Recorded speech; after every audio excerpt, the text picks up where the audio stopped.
लेकिन चंपाई बाबू खुद जो है अपनी बेटी का शादी जो है एक हिंदू से कराए। अभी जो फिल्म सेरेंग से भी लोग यही कोशिश कर रहे हैं, आदिवासी और मुसलमान के बीच में दूरी बने। सभी आदिवासियों को जो आरक्षण मिला है उसका आधार क्या है?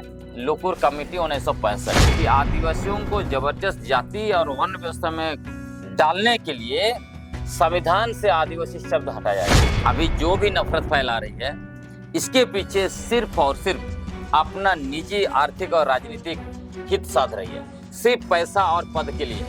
कि यदि डॉक्टर रामेश्वर उरांव को अगर कांग्रेस पार्टी राज्यसभा भेज देती तो ये जो माहौल बनाया जा रहा है वो स्लो डाउन हो जाए। कि बीजेपी के टिकट से वो चुनाव लड़ेगी, पिताजी चुनाव नहीं लड़ेंगे। निशा उरांव और ग्लेडसन डुंगडुंग दोनों में जमीन आसमान का फर्क है, लोग देख रहे हैं।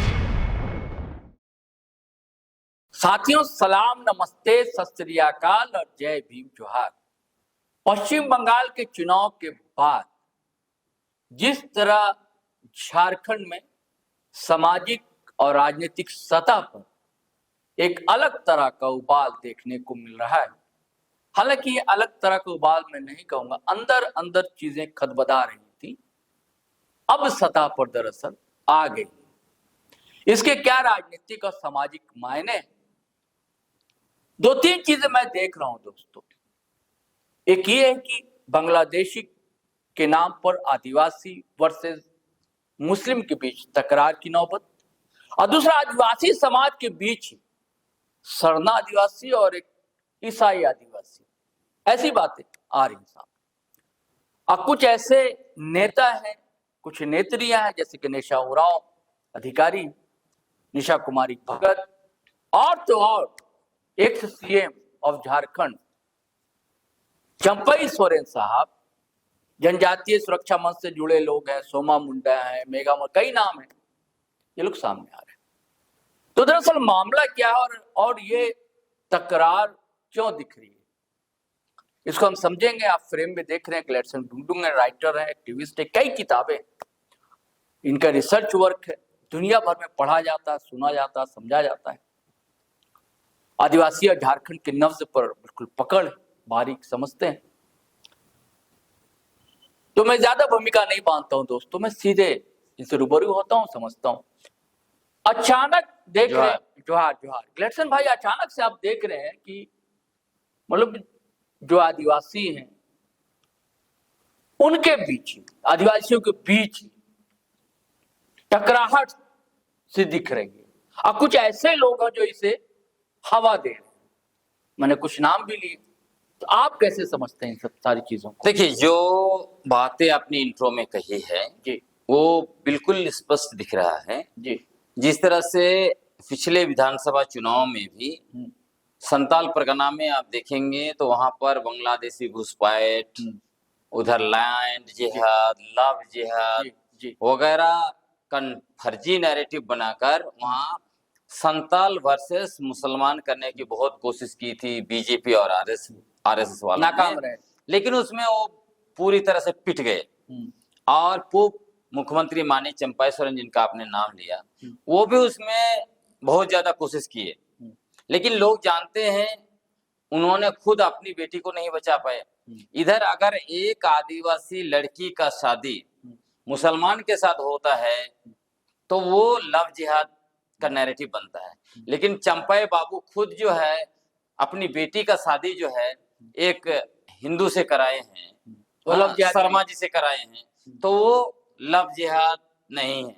और जो आदिवासी लड़कियां खासकर गैर आदिवासी हिंदुओं से शादी करती हैं और वो जमीन भी आदिवासी का खरीदती हैं, वो न लव जिहाद होता है न लैंड जिहाद होता है।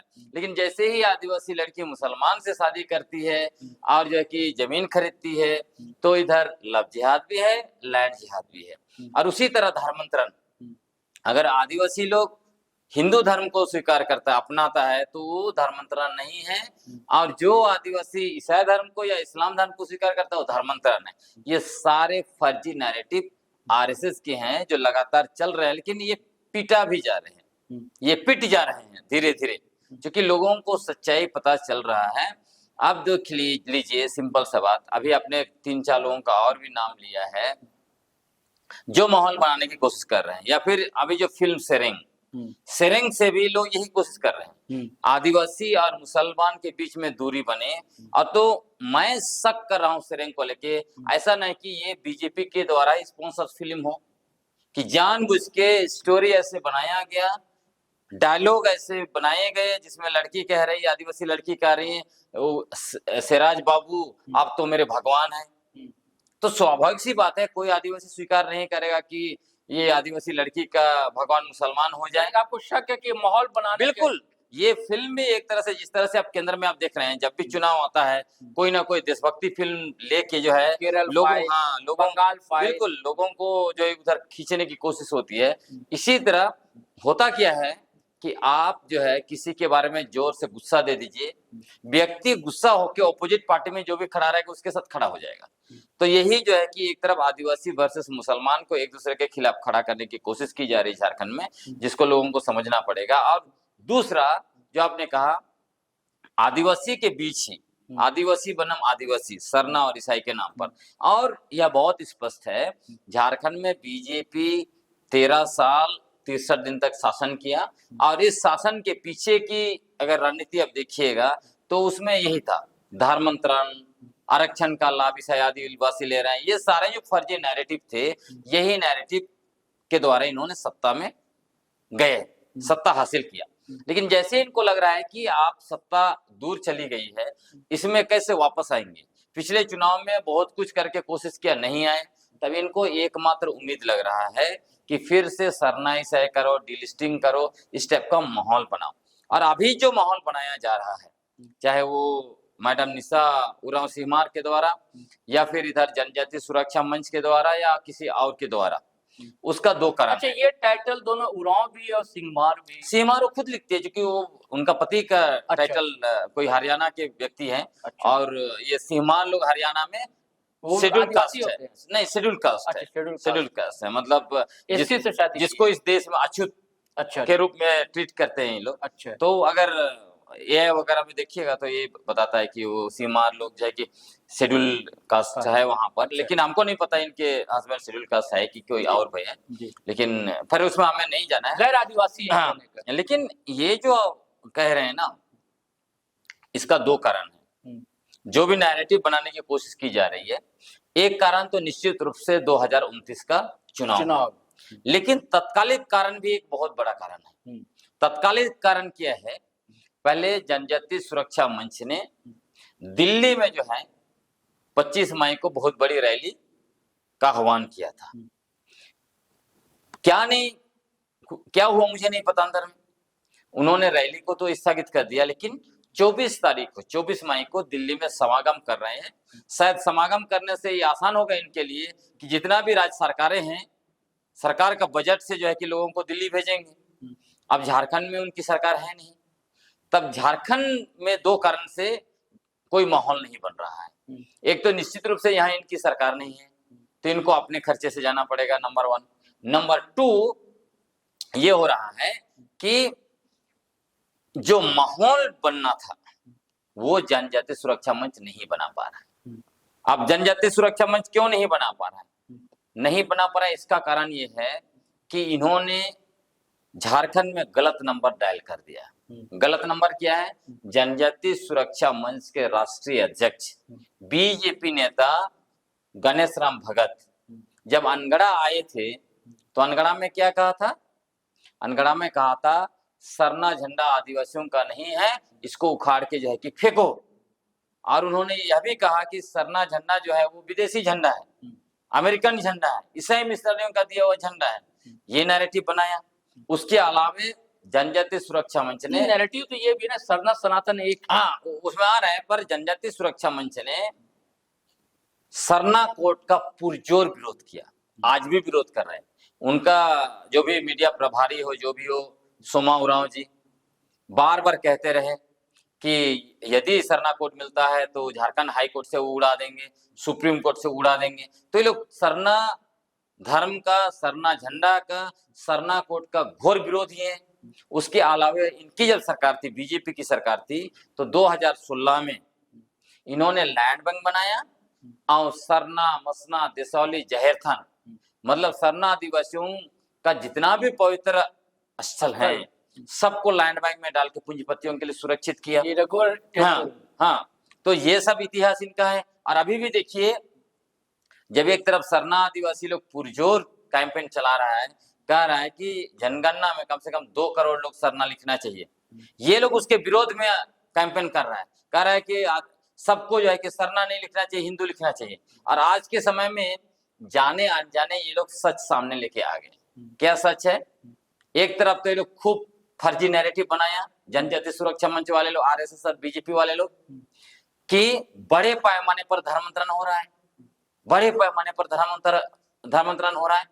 और कल ही परसों का प्रेस कॉन्फ्रेंस में मैं देख रहा हूं, जनजाति सुरक्षा मंच के संदीप उरांव जी क्या बोल रहे हैं, देश के 90% आदिवासी जो है कि हिंदू धर्म को लिख रहे हैं अपना कॉलम में। मतलब देश का 90% आदिवासी हिंदू धर्म को मानता है जनजाति सुरक्षा मंच के अनुसार। तो धर्मांतरण का फर्जी नैरेटिव आप कैसे इधर चलाते हैं? और बाकी 10% बच के उसमें सरना भी है और इधर ईसाई धर्म मानने वाले लोग भी हैं। इसका मतलब ये लोग जनजाति सुरक्षा मंच वाले, आरएसएस और बीजेपी वाले, इनका पूरा कैंपेन का स्टाइल ही है कि झूठा नैरेटिव फैलाओ, बेबुनियाद तथ्य रखो और फर्जी इतिहास जो है लोगों में परोसो, और झूठ के बलबूते पर उनका वोट लेकर सत्ता में जाओ और खुद मलाई खाओ। तो ये लोग पद और पैसा के लिए नहीं, लेकिन ये लोग तो कह रहे हैं कि सरना और सनातन एक ही है। वो भी फर्जी नैरेटिव है ना। आपको मैं बता रहा हूँ, इसी में प्रेस कॉन्फ्रेंस में इन लोगों ने क्या कहा, बार बार कहते हैं ये लोग आदिवासी लोग हिंदू हैं, यही तो बोलता है ये लोग। हाँ। और मैं आपको बताता हूँ, वो से धर्मांतरण नहीं मानते ना। आपको मैं बताता हूँ, चाहे चंपाई सोरेन जी हो, निशा उरांव हो, आरएसएस के जो भी जनजातीय सुरक्षा मंच वाले हो ना, या आरएसएस से जुड़े हुए जितने भी आदिवासी हैं, निशा भगत भी यही बीजेपी से जुड़े हुए जितने भी आदिवासी हैं, देखिएगा ये लोग ऐसे लोग हैं, ऐसे लगता है कि भारत का संविधान भाग 3 में जो मौलिक अधिकार दिया गया है, चाहे अभिव्यक्ति की आजादी का या धार्मिक आजादी का, सब कुछ सिर्फ इनके लिए दिया हुआ है। ये क्या करते हैं, संविधान का अनुच्छेद 25 का उपयोग करके जब मर्जी तब वो सनातन हिंदू बन जाते हैं। चाहे वो रामनवमी हो, चाहे वो जन्माष्टमी हो, चाहे जो हो, उसमें बड़ा बड़ा टिक्का लगा के वो सब कपड़ा, सनातन हिंदू का सब कपड़ा लगा के उधर जय श्री राम और सब कुछ करने लगते हैं, है ना। और जैसे ही इधर मान लीजिए सरूल आ गया या कुछ सरना पूजा आ गया, इधर तुरंत जो है कि कपड़ा बदल के इधर सरना भी बन जाते हैं। मतलब हिंदू भी यही लोग हैं और सरना भी यही लोग हैं। अब 2 धर्म को में तो आप नहीं हो सकते हैं ना, सब कुछ तो आप नहीं हो सकते। और तीसरी बात, इन लोगों को लगता है कि जो आदिवासी ईसाई धर्म को मानता है, संविधान का अनुच्छेद 25 के तहत धार्मिक आजादी की स्वतंत्रता के तहत, उनको गाली देने का अधिकार इनको है संविधान का अनुच्छेद 19 के तहत। तो ये लोग सबसे ज्यादा दिन रात ईसाई धर्म मानने वाले आदिवासियों के खिलाफ जो है गाली गलौज, उनको नीचा दिखाना, उनको जितना भी नीचा दिखा सकते हैं, चाहे कहे कि 1 रुपये चावल के लिए तुम धर्म बदल लिया, चाहे जो 1 बोरा चावल के लिए धर्म बदल लिया, जितना घटिया से घटिया गाली हो सकता है, नीचा दिखाने की कोशिश हो सकती है, ये लोग वो सब करते हैं।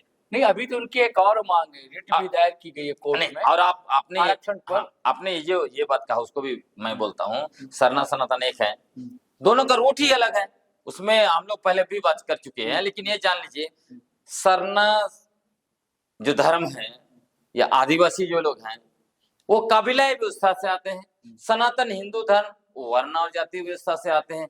इनको इनके ब्राह्मण ने पैदा किया है, आदिवासियों को तो प्रकृति ने पैदा किए, कहाँ से एक साथ रहेंगे। चाहे वो धार्मिक रिचुअल्स भी है तो बहुत अलग अलग है। गंगा जल से इधर पवित्र हो रहा है, इधर जो है कि सफेद मुर्गा का खून से पवित्र हो रहा है। तो कहाँ से यहाँ 7 जन्म होता है, स्वर्ग जाते हैं लोग, यहाँ तो स्वर्ग नरक का उदाहरण ही नहीं।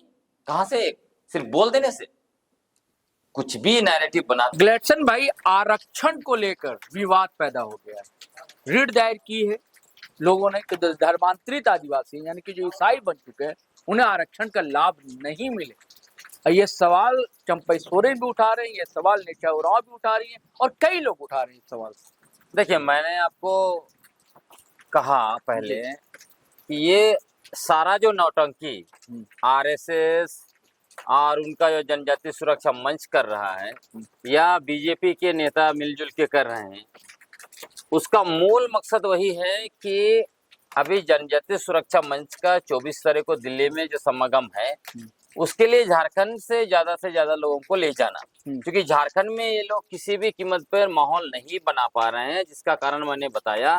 क्योंकि जनजातीय सुरक्षा मंच ने सरना कोड का पुरजोर विरोध किया, उन्होंने सरना झंडा को उखाड़ कर फेंकने का आह्वान किया, उन्होंने और ये क्या बोलते हैं पवित्र सरना स्थलों की इनकी सरकार ने लैंड बैंक में डाला। इसके अलावा अगर विगत 75 वर्षों का अनुभव अगर देखिएगा तो आरएसएस विगत 75 वर्षों से आदिवासी पहचान को नेस्तनाबूद करते हुए उसको वनवासी में फिक्स करने की कोशिश जो कर रहा है, और दूसरा सरना धर्म को सनातन धर्म में समाहित करने की कोशिश जो कर रहा है। इसलिए आरएसएस प्रमुख मोहन भागवत ने सरना कोड का विरोध किया और जो सरना कोड की मांग कर रहे हैं उनके बारे में कहा कि ये लोग समाज तोड़ने वाले लोग हैं। तो ये सारे चीजों को देखते हुए झारखंड में जो है आरएसएस को, बीजेपी को और जनजातीय सुरक्षा मंच को कोई सपोर्ट नहीं मिल पा रहा है। तो इसीलिए कहते हैं ना कि आग में थोड़ा घी डालो तो थोड़ा जलेगा। तो इनको लग रहा है कि चलो हाईकोर्ट में हम पीआईएल करते हैं तो लोगों को लगेगा वाह इतना बड़ा ये लोग लड़ाई लड़ रहा है। इन लोगों को पता नहीं है, भले जनजातीय सुरक्षा मंच के लोग हैं, चाहे वो संदीप उरांव हो, सोमा उरांव हो या फिर आपका मेघा उरांव हो, ये अपने आप को बहुत काबिल समझे, बहुत ज्ञानी समझे, लेकिन लोगों को पता है कापरा हंसदा पहले झारखंड हाईकोर्ट में पीआईएल कर चुकी थी, उसका पीआईएल को झारखंड हाईकोर्ट ने खारिज कर दिया और उसका बेस वही है सुप्रीम कोर्ट का जजमेंट 2004 का। तो ये सब चलेगा नहीं। बाबा कार्तिक उरांव जैसा व्यक्ति ये पटना हाईकोर्ट में हार चुके, इलेक्शन ट्राइब्यूनल में हार चुके, तो ये लोग क्या करेंगे? ये जो भी केस किया वो भी ऐसे पिट जाए, इसलिए पिट जाएगा। आपको मैं बताता हूँ, जो भी आरक्षण मिला है, जो आदिवासी ईसाई धर्म को मानते हैं उसको, या हिंदू धर्म को मानते हैं, या सरना धर्म को मानते हैं, या कोई धर्म को नहीं मानते हैं, सभी आदिवासियों को जो आरक्षण मिला है उसका आधार क्या है? लोकुर कमेटी 1965। लोकुर कमेटी ने 5 क्राइटेरिया तय किया है। उसमें क्या क्या है? पहला क्राइटेरिया है आदिम लक्षण, दूसरा क्राइटेरिया विशिष्ट संस्कृति, तीसरा क्राइटेरिया जो है वो अलग जो है कि टेरिटोरी, चौथा क्राइटेरिया है गैर आदिवासी समाज से मिलने में संकोची, और 5वां क्राइटेरिया है दूसरों से विकास में पिछड़ापन। तो इन 5 क्राइटेरिया को अगर आप देखेंगे तो कहीं भी धर्म है ही नहीं है। और मूल बात यह है कि आदिवासी समुदाय न धार्मिक समुदाय है न जातीय समुदाय है। हम लोग जो आते हैं वो कबीला व्यवस्था से आते हैं। इधर जो हिंदू धर्म को मानते हैं, सनातन हिंदू में है, वो वर्ण और जाति व्यवस्था से आते हैं।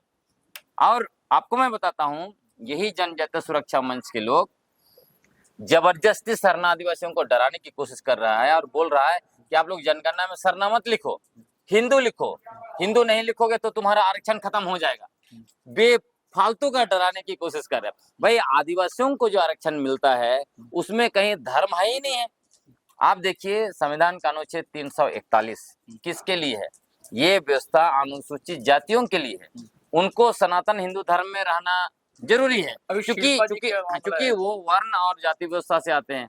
अगर वो उसको छोड़ेंगे तो उनका आरक्षण खत्म हो जाएगा। लेकिन आदिवासी समुदाय, चूंकि हम कबीला व्यवस्था से आते हैं, हम वर्ण और जाति व्यवस्था से नहीं आते, इसलिए यहाँ पे आप सनातन हिंदू धर्म को मानिए, सरना धर्म को मानिए, ईसाई धर्म को मानिए, या कोई धर्म मानवे मत कीजिए, उसके बाद भी आरक्षण आपका नहीं जाने वाला है। आदिवासी ये मामला उठ रहा है कि शिल्पा नेहाती के मिनिस्टर है कांग्रेस कोटे से कि भैया वो जब ईसाई हैं लिखती है धर्म, तो फिर आदिवासी क्यों लिख रही है? उनको लाभ क्यों मिले? वहां तो जाति व्यवस्था नहीं है ईसाइयों में। मैं तो आपको बताया ना, ईसाई में जाति व्यवस्था है, ना मुसलमान में जाति व्यवस्था है, ना आदिवासियों के बीच जाति व्यवस्था है। हम लोग तो कबीला व्यवस्था से आते हैं, आदिवासी लोग। तो क्या वो जाति, तो जब हम लोग कबीला व्यवस्था से, उनका जाति प्रमाण पत्र रिजेक्ट हो जाएगा? आपको मैं बताता हूँ कि आदिवासियों को जबरदस्त जाति और वर्ण व्यवस्था में डालने के लिए संविधान से आदिवासी शब्द हटाया गया। संविधान का जो पहला ड्राफ्ट था, उस ड्राफ्ट का अनुच्छेद 13(5) में आदिवासी शब्द था और अंग्रेजी में एबोरिजिनल शब्द था। 1 दिसंबर 1948 को डॉक्टर भीमराव अंबेडकर ने संशोधन संख्या 491 के द्वारा आदिवासी और एबोरिजिनल शब्द को हटा दिया और उसमें क्या डाल दिया? Schedule tribe. अब शेड्यूल ट्राइब का हिंदी ट्रांसलेशन क्या होना चाहिए? शेड्यूल अनुसूचित, ट्राइब जन, वो जाति शब्द कैसे आ गया? शेड्यूल ट्राइब कास्ट तो नहीं लिखा हुआ है, लेकिन जानबूझ के जाति डाल दिया गया और हम लोगों को जाति सर्टिफिकेट मांगा जाता है, चाहे स्कूल में हो, नौकरी में हो, ताकि धीरे धीरे आप अपने आप को महसूस करेंगे जाति सर्टिफिकेट देते देते कि आप भी जाति व्यवस्था का हिस्सा है। आज बहुत सारे आदिवासी लोग अपने आप को कहने लगते हैं बड़ी बात हम तो हम जाति है, मुंडा जाति, खड़िया जाति, उरांव जाति बोलने लगता है और इसी को जो है रट्टू तोता, सोमा उरांव, मेघा उरांव और संदीप उरांव बोलते रहते हैं कि देखो हम हमारे यहाँ तो जाति सर्टिफिकेट दिया जा रहा है, हम तो जाति व्यवस्था से। आदिवासी जाति व्यवस्था से है ही नहीं है, आदिवासी वर्ण और जाति व्यवस्था से आता ही नहीं, यह हमारा कबीला व्यवस्था से आते हैं हम लोग। इसीलिए पहले देखिएगा कबीला व्यवस्था में क्या होता है, आप एक ही कबीला में रहते हैं, दूसरा कबीला से ना आपका शादी ब्याह होता है, ना कोई रिश्ता होता है, ना जो है कि पानी देने लेने का होता है, कुछ नहीं होता है। आप लोग पढ़े लिखे, पूरा चीजें ही बदल गई, गैर आदिवासियों का सब कुछ जो है कि लेके बैठे हैं, तो अभी जो है कि आदिवासियों के बीच भी उरांव, मुंडा, खड़िया, संताल सबके बीच शादी हो रहा है। अच्छा, एक और बात है, देखिए नेशा उरांव बहुत एक्टिव है, हम लोग पहले भी चर्चा कर चुके हैं लक्षण भाई। आप जहां जहां आप गए, आप खूंटी में आपने रैली की, महारैली, नगड़ा पीटो महारैली किया, और भी कई जगह गए आप। खूंटी के बाद गुमला गए, अभी भी आप कहीं गए थे? कहाँ कहीं गए थे आप अभी? गुमला में कल बहुत बड़ी सभा थी जहाँ लगभग 10,000 लोग थे। बताइए, इतनी भीड़। तो वो भी अब जहां जहां आपके पद चिन्हों पर चल रही है, या आपसे कोई 36 का आंकड़ा वाला मामला है? क्योंकि हमेशा आप टारगेट पर रहते हैं, नाम नहीं लेती हैं वो। अभी भी देखिए उन्होंने कई मुद्दे उठाए हैं, कहा कि नई पेशावली जो बनी है, नियमावली जो बनी है, तो उसमें जो अध्यक्ष, उपाध्यक्ष है, कोषाध्यक्ष है, ये सब उनका कहना है कि धर्मांतरित लोग बन जा रहे हैं। देखिए गलत है। आपको इसका 2 कारण मैं आपको बता रहा हूँ। एक तो निश्चित रूप से आरएसएस ने इससे पहले भी कई लोगों को लगाया था, तो सारे के सारे मोहरे पिट गए। तब इनको लगा चूंकि मैडम निशा उरांव IRS अधिकारी है तो उनके पीछे लोग दौड़ेंगे, तो चलो उनको लगाया जाए, और लोग उनके पीछे दौड़ भी रहे थे। आपने देखा होगा उनको पूर्वी सिंहभूम वगैरह में भी बहुत बुलाया जाता था, लेकिन जैसे ही लोग जान गए ये तो अपना ही उरांव समुदाय को लात मार के, रूढ़ी प्रथा परंपरा को त्याग कर, छोड़कर, वो जो है कि गैर आदिवासी से शादी की है, गैर आदिवासी समाज को अपना ही है। दूसरी बात, इन्होंने सरना आदिवासियों का आरक्षण को जो है कि कब्जा कर लिया है। जब आप गैर आदिवासी में चले गए तो उनको तो आरक्षण ऐसे ही त्याग देना चाहिए। तो आदिवासी का आरक्षण से IRS ऑफिसर बनी है, नौकरी मतलब कर रही है, तो किसका जो है कि पद कब्जा की है?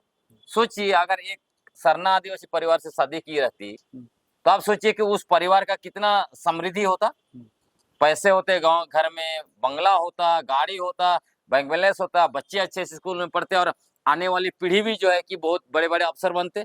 तो ये उरांव समुदाय और सरना समुदाय के लिए गर्व की बात होती। तो इन्होंने ये सारे चीजों को त्याग कर सरना आदिवासियों का हकमानी करके गैर आदिवासी परिवार को फायदा पहुंचा रही है, जितना कमा रही है। और अभी भी जानते हैं, अभी जो भी नफरत फैला रही है, इसके पीछे सिर्फ और सिर्फ अपना निजी आर्थिक और राजनीतिक हित साध रही है, सिर्फ पैसा और पद के लिए है। मुझे पता चला, हमारे एक पत्रकार मित्र ही उनके पिताजी से इंटरव्यू करने के लिए गए थे, तो ऑफ द रिकॉर्ड बात हुआ, मैं तो सुन के दंग रह गया। वो बता रहे थे, ऐसा कहा गया उनको कि यदि डॉक्टर रामेश्वर उरांव को अगर कांग्रेस पार्टी राज्यसभा भेज देती तो ये जो माहौल बनाया जा रहा है वो स्लो डाउन हो जाता, बंद कर दिया जाता, या फिर उनको मंत्री का पद मिल गया होता, तब ये सब चीजें ड्रामा नहीं होता, है ना।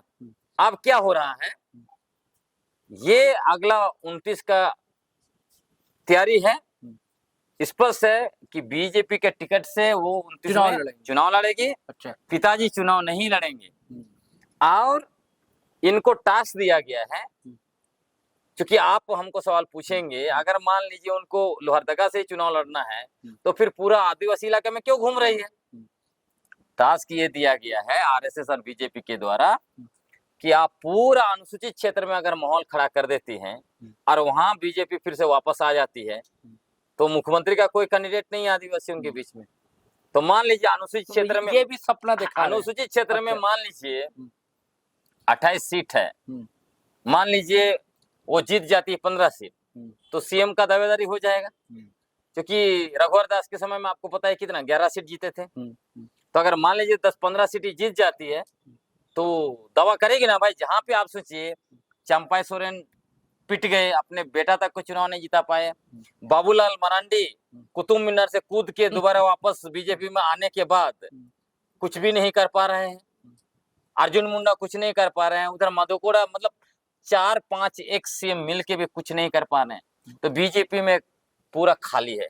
और यहाँ पे जैसे बंगाल में आपने देख लिया, करिश्मा हो गया, इन लोगों ने कर पाए, बिहार में कर पाए, सब जगह वो लोग कर पा रहे हैं। लेकिन झारखंड में गैर आदिवासी नेता के द्वारा कभी बीजेपी वापस नहीं आ सकती। यहाँ पे उनको दमदार आदिवासी नेता चाहिए, जो मौजूदा वक्त में बीजेपी के पास कोई नहीं है। तो इसी चीज का जो है कि वो देख रही है। लेकिन क्या आपको लग रहा है कि उनकी सभाओं में उतनी भीड़ जुटती है? होगा नहीं, लेकिन सपना देखने में क्या प्रॉब्लम है भाई। अच्छा। आप भी कल सपना देख सकते हैं कि मैं सीएम बन जाऊं झारखंड का, तो वो सपना पाल के जो है अपना नफरत फैला रहे। लेकिन कुल मिलाकर मैं ये कहना चाहूंगा कि विगत 25 वर्ष का झारखंड का इतिहास आप देखिएगा तो आपको स्पष्ट दिखाई देगा कि ये जो सरना ईसाई का विवाद जो लाया गया है, इसके पीछे सिर्फ और सिर्फ राजनीति और आर्थिक हित है, पद और पैसा है, और अभी भी वही है। अच्छा, अभी एक और सवाल उठाया निशा और उन्होंने, वो कहती हैं कि भैया जो चंगाई सभा होती है ना, तो उसकी अनुमति ग्राम सभा से मिलनी चाहिए, तब हो चंगाई। आपको इससे पहले जो आप सवाल उठाए उसका भी मैं बोलता हूँ। जो उन्होंने कहा कि ग्राम सभा में जो भी अध्यक्ष होगा वो सिर्फ ये जो रूढ़ी प्रथा वाले बोलती है, क्योंकि रूढ़ी प्रथा को भी वो गलत तरीके से इंटरप्रेट कर रही है। रूढ़ी प्रथा का मतलब वो सिर्फ सरना पूजा बोलती है। भाई रूढ़ी प्रथा आज के समय में पूरे झारखंड में एक भी आदिवासी नहीं मिलेगा जो रूढ़ी प्रथा में रहता है, इसलिए नहीं रहता है। उनका सीधे आरोप आप पर सुन लीजिए। हाँ। एक बिटवीन द लाइन में यही कहना चाहती हैं कि आप जो है जो क्रिश्चियन आदिवासी हैं ग्राम सभा में उन्हें ठूसने की कोशिश कर रहे हैं, वो सब फर्जी आरोप है। अच्छा, क्योंकि जो लोग मेरे साथ हैं उनको पता है मैं क्या कर रहा हूँ। मैं सिंपल सा गाँव में जाता हूँ, मैं पेशा कानून के तहत 7 शक्तियां जो ग्राम सभाओं को दी गई उसके बारे में मैं बताता हूँ, जो 11 अधिकार दिए गए हैं उनके बारे में मैं बताता हूँ, मैं 5वीं अनुसूची के बारे में बताता हूँ, मैं अनुसूचित क्षेत्र के बारे में बताता हूँ, संवैधानिक प्रावधान और है उसके बारे में बताता हूँ, सुप्रीम कोर्ट के जजमेंट्स है, CNT एक SPT एक, ये सब फर्जी आरोप है क्योंकि वो हमारी सभा में कभी आते नहीं है। उनके लोग गए हैं, वो तो देखे हैं कि हम लोग क्या बात करते हैं। कोई मेरे ऊपर ये सब आरोप नहीं लगा, मैं धर्म के आधार पर कभी नहीं। हाँ, हमारी सभा में जरूर हम हर एक सभा में जिस तरह से मुर्गा लड़ाया जा रहा है आदिवासियों को सरना और ईसाई के नाम पर आपस में, इस पर हम बिल्कुल चर्चा करते हैं, हमारे लोग चर्चा करते हैं। बिरसा मुंडा जी को भी आप सुनेंगे, वो भी चर्चा करते हैं और साथी लोग चर्चा करते हैं, क्योंकि हम लोग का स्पष्ट मत है कि हमारे पुरखे एकजुट हुए थे, एक साथ लड़े, इसीलिए अंग्रेजों के खिलाफ 180 वर्ष तक वो संघर्ष कर पाए और बलिदान दिया, और हमारी जमीन इलाका प्राकृतिक संसाधन सबको बचाया, हमारा समाज को, आदिवासी पहचान को, स्वायत्ता को बचाया। तो इसीलिए जो लोग आदिवासियों को तोड़ना चाहता है धर्म के नाम पर, समुदाय के नाम पर, पार्टियों के नाम पर, उसके खिलाफ हम लोग मुहिम चला रहे हैं। और मैं आपको कहना चाहता हूँ, कल भी जैसे जहाँ 10,000 लोग थे, हमने उस पर ही बातचीत करा। और हाथू मुंडा कौन बनेगा विलेज नोट से तय होगा। हाँ, हाथू मुंडा ग्राम प्रधान कौन होगा वो आपका खेवट से तय होगा। उसमें जो है कि आपका किल्ली और टोटेम से तय होगा। यहाँ पे थोड़ी ना आपको कोई धर्म से तय होगा, धर्म से कुछ भी तय नहीं होगा, वो तो ग्राम सभा तय करेगा। और आपने जो अभी सवाल आखिरी में पूछा कि जो भी चंगाई सभा हो वो ग्राम सभा से अनुमति के साथ होना चाहिए, बिल्कुल होना चाहिए, हम उसका समर्थन करते हैं। लेकिन ये सिर्फ चंगाई सभा का बात क्यों करती है? वहां पे जय गुरुदेव हो रहा है, वो भी बिना ग्राम सभा का अनुमति के नहीं होना चाहिए। वहां पे जो भी पंडित लोग जाते हैं, क्या क्या यज्ञ वगैरह करते हैं, वो भी बिना ग्राम सभा की अनुमति से नहीं होना चाहिए। ये तो ग्राम सभा का अधिकार है कि ग्राम सभा का बाउंड्री के अंदर में कौन जाएगा कौन नहीं जाएगा। चंगाई सभा और आपका यज्ञ और जय गुरुदेव ये सब बड़ी बात हो गई है। यहाँ तो एक सामाजिक कार्यकर्ता भी बिना ग्राम सभा का अनुमति का वहाँ पे मीटिंग नहीं कर सकता है, ग्राम सभा का काम है। तो इसमें ये फर्जी भ्रम फैलाती है शुरू से। आपको मैं बताता हूँ, जो 36 का आंकड़ा आपने कहा, 36 का आंकड़ा क्यों है, क्योंकि मैंने शुरू से उनको बैकफुट में डाला हुआ है। जब ये पंचायत विभाग की डायरेक्टर थी तो क्या चीज निकाल के लेके आई थी, बोल रही थी कि पेशा कानून सिर्फ रूढ़ी प्रथा वालों का है। मैंने तुरंत जो है पेशा कानून का धारा 4C निकाला और बता दिया कि धारा 4C क्या बोलता है। वो कहता है कि गांव की मतदाता सूची में जिनका नाम होगा वही ग्राम सभा के सदस्य होंगे। यहाँ पे कहाँ धर्म का बात होता है, वहां तो कोई कोई गांव में मुसलमान होगा मतदाता सूची में, वो भी ग्राम सभा का सदस्य होगा। वहां पे महतो होगा, वो भी ग्राम सभा का सदस्य होगा। तो कहाँ यहाँ पर जो सरना और रूढ़ीवादी का सिर्फ बात होता है। मैं तो कहता हूँ जितने रूढ़ी करता है ना रूढ़ीवादी, आइए सबसे पहले आप अपना ब्रांडेड कपड़ा सब कुछ फेंक दीजिए, गाड़ियों में चलना बंद कर दीजिए, मोबाइल फेंक दीजिए, घड़ी वगैरह पहनते हैं घड़ी फेंक दीजिए, आप चाउमीन चिल्ली खा रहे हैं सब कुछ त्याग दीजिए, चश्मा फेंक दीजिए, है ना। और जो है कि जंगल में रहिए, पत्ता पहनिए, उसके बाद रूढ़ी पत्ता समझ में आएगा। इसे मुंह में रूढ़ी और इधर ब्रांडेड कपड़ा, ब्रांडेड घड़ी, ब्रांडेड जूता, ब्रांडेड चप्पल, हाँ, और जो है कि मुंह में ये भाषा इंग्लिश, हाँ, सब खान पान, और आपका घर में लगभग 80 to 90% सारा सामान विदेशी पड़ा हुआ है। ये फोन से लेके आपका जो पंखा है, आपका बल्ब है, कौन बनाया है? ये तो रूढ़ीवादी व्यवस्था वालों का तो नहीं है।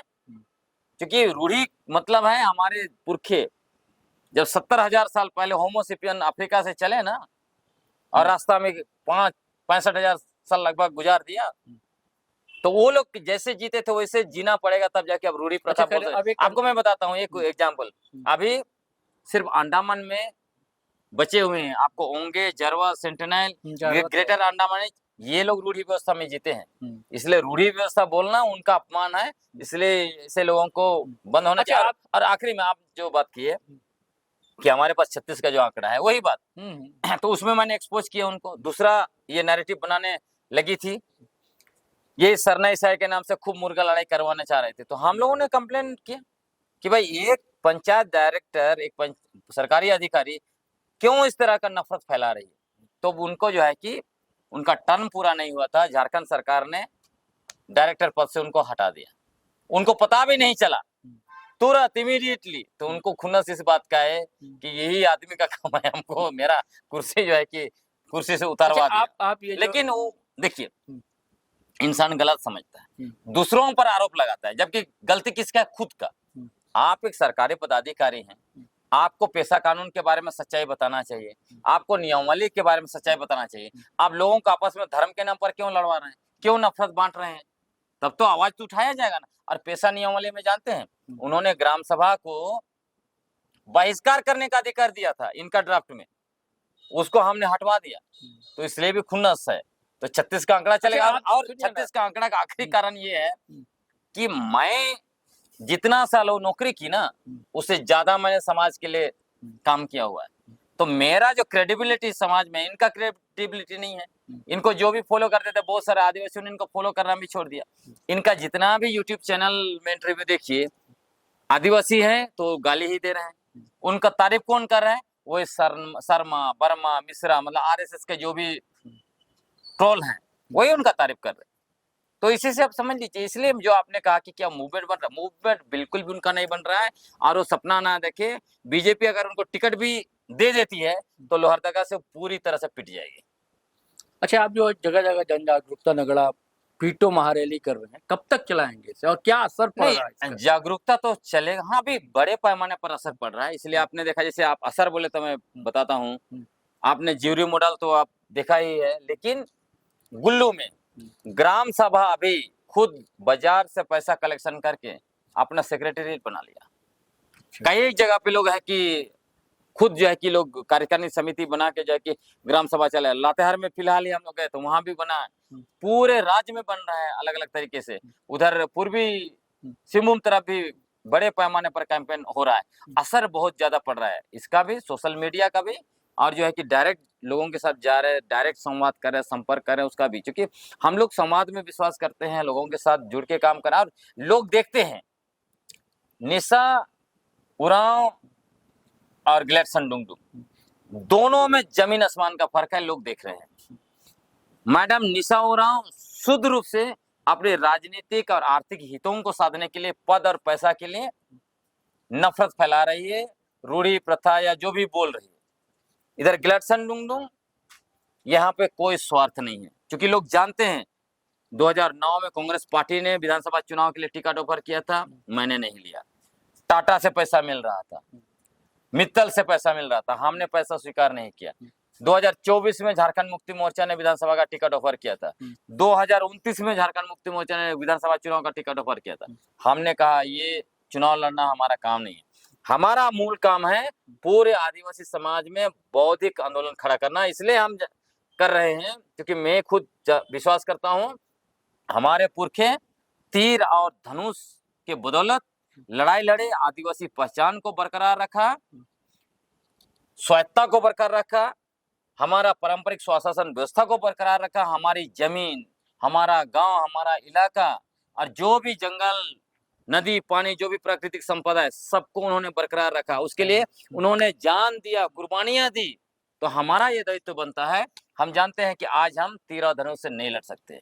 आज का समय में कॉपी, कलम, बुद्धि, दिमाग की बदौलत होगा। और हम लोगों ने खासकर हमारा पारंपरिक ग्राम सभा समन्वय समिति के संयोजक भाई बिनसा मुंडा के द्वारा हम लोग इतना अभियान चला के हम लोगों ने साबित कर दिया कि कॉपी कलम के द्वारा अगर लड़िएगा आपको जीत मिलेगी। हम लोगों ने माइनिंग ऑफिसर को घुटने टेकवा दिया खूंटी का। हम लोगों ने सोना खदान को जो चल रहा था वो सर्वे, वो सब चीजें रुकवा दिया। खूंटी में कई कैसे काम हम लोगों ने किया। पुलिस वहां पे धमकी दे रहे थे, इनका इवन ग्राम सभा का ट्रैक्टर जब्त कर लिया था।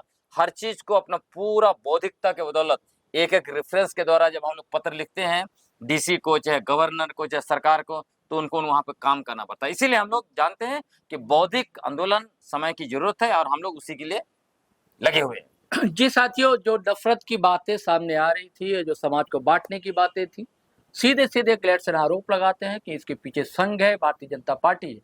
और निशा उरांव जैसे लोग दरअसल पैसे और पदवी के लिए ये सब कुछ कर रहे हैं। उनका भी एक सपना है। अब देखिए कहाँ तक सार्थक हो पाता है और इन आरोप में कितना दम है। साथियों, आप कमेंट में जरूर बताएंगे। हम दोनों को आज्ञा दीजिए, इजाजत दीजिए, फिर हम नए वीडियो के साथ, शुक्रिया आपका, नए वीडियो के साथ हाजिर रहेंगे दोस्तों। लेकिन आपसे आग्रह है कि अगर आपने हमारा चैनल सब्सक्राइब नहीं किया तो कर लीजिए, फेसबुक पर देख रहे हैं पेज फॉलो कर लीजिए। अब वीडियो हमेशा की तरह धड़ाधड़ फटाफट खटाखट शेयर कीजिए, लाइक कीजिए, कमेंट कीजिए। आज्ञा दीजिए, इजाजत दीजिए। जय हिंद, जय भारत।